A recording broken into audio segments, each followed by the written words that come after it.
बात करते हैं। फोर्सेप इस तरीके से होते हैं, एक तो होते हैं रोटेशनल फोर्सेप और एक होते हैं सिम्पसन्स नॉन रोटेशनल फोर्सेप।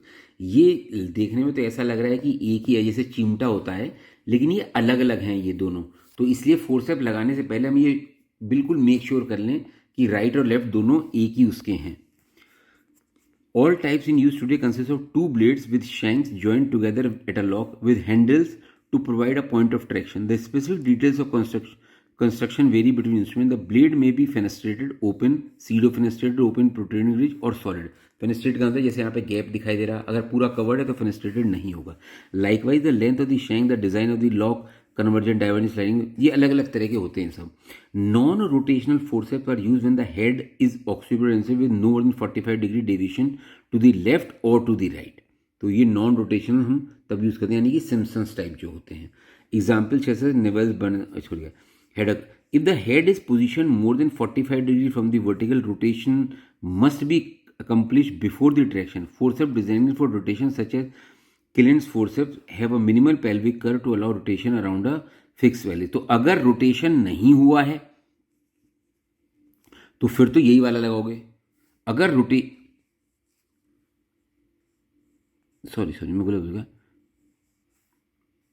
हाँ, अगर रोटेशन नहीं हुआ है तब आप ये वाला लगाओगे, रोटेशन हुआ है तो आप ये लगा सकते हो।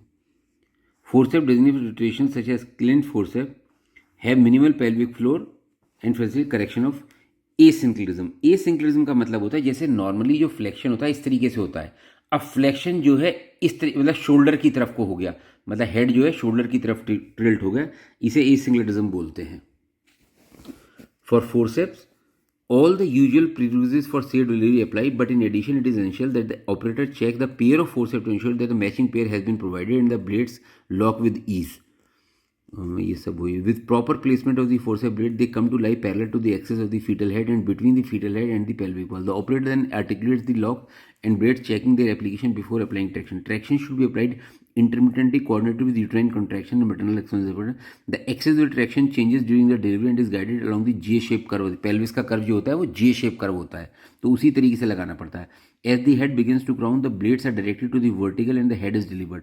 The majority of forceps deliveries will be completed in more than 3 pulls. The specific techniques are required for rotational forceps deliveries and only those who have been properly trained in their use should employ them. Rotations occur between contraction. The descent phase is similar to non-rotational forceps.